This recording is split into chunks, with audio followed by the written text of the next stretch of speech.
Shalom, hari ini kita akan renungkan kitab Kisah Para Rasul pasal 2, teksnya ayat 14 sampai 36. Nah, sudah dibagi dua paragraf. Paragraf yang pertama ayat 14 sampai 21. Petrus menjelaskan tentang dipenuhi Roh dengan nubuat Yoel. Paragraf yang kedua ayat 22 sampai 36. Petrus menjelaskan tentang Yesus yang telah bangkit sebagai Tuhan dan Kristus. Kesimpulan hari ini, Petrus khotbah sambil mengaku bahwa tidak mabuk. Kemudian berkata dengan Yoel pasal 2 ayat 28 sampai 32. Pada hari-hari terakhir, Tuhan akan mencurahkan Roh-Nya ke atas semua manusia. Mereka yang dicurahkan Roh akan bernubuat, mendapat penglihatan-penglihatan dan mendapat mimpi.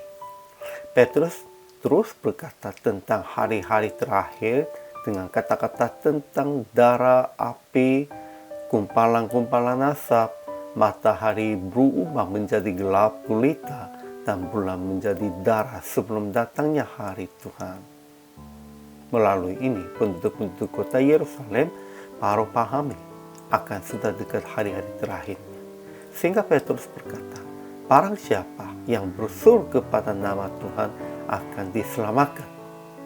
Tuhan telah menyatakan yang Yesus dari Nazaret adalah Kristus dengan kekuatannya, mujizatnya, dan tanda-tandanya. Walaupun orang-orang Israel serahkan Yesus kepada tangan bangsa-bangsa durhaka untuk membunuh di atas kayu salib, tetapi Yesus bangkit dari antara orang mati. Raja Daud juga sudah mengatakan tentang kebangkitan Mesias. Akhirnya orang-orang Israel diyakin karena perkataan yang berdasar perjanjian lama. Ajaran tentang Allah. Pertama, Allah telah janji akan terjadi pada hari-hari terakhir, akan mencurahkan Roh-Nya ke atas semua manusia supaya mereka bernubuat, mendapat penglihatan, dan mendapat mimpi. Dan Ia akan mengadakan mujizat-mujizat di atas, di langit, dan tanda-tanda di bawah, di bumi, darah, dan api, dan kumpalan-kumpalan asap. Kedua, Yesus telah ditentukan Allah dan dinyatakan kepada orang-orang dengan kekuatan-kekuatan dan mujizat-mujizat dan tanda-tanda yang dilakukan oleh Allah. Yesus yang orang Yahudi salibkan itu menjadi Tuhan dan Kristus. Ketiga, sesudah Yesus ditinggikan oleh tangan kanan Allah dan menerima Roh Kudus yang dijanjikan itu.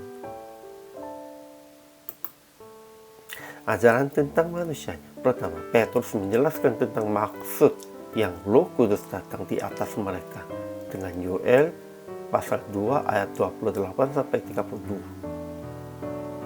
Kedua, barang siapa yang berseru kepada nama Tuhan akan diselamatkan. Pasti. Ketiga, Daud sebagai nabi tetap bermazmur tentang Yesus dan dia melihat ke depan dan telah berbicara tentang kebangkitan Mesias, dan itu sudah terjadi. Keempat, Petrus berkata tentang kebangkitan Yesus dan berkata bahwa tentang hal itu kami semua adalah saksi. Ya, Petrus dan rasul-rasul sudah menjadi saksi tentang kebangkitan Yesus. Jadi aplikasi hari ini. Pertama, menjelaskan tentang Roh Kudus Yesus berdasarkan janji dalam perjanjian lama, sehingga kita harus belajarnya tentang perjanjian lama juga. Kedua, memberitakan Injil ini. Barang siapa yang berseru kepada nama Tuhan akan diselamatkan. Bukan dengan perbuatan yang baik, bukan dengan persembahan yang banyak, hanya berseru kepada nama Tuhan, itu akan diselamatkan. Ketiga, menjadi saksi tentang kebangkitan Yesus dan akan datang lagi Yesus. Kita semua orang percaya adalah saksi tentang kebangkitan Yesus.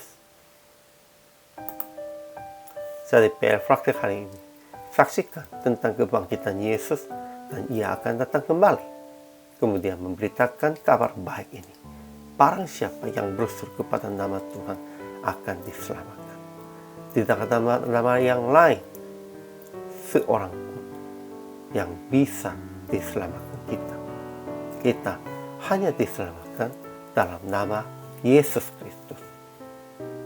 Sehingga hanya berseru kepada nama Yesus, nama Tuhan. Kita harus memberitakan tentang ini.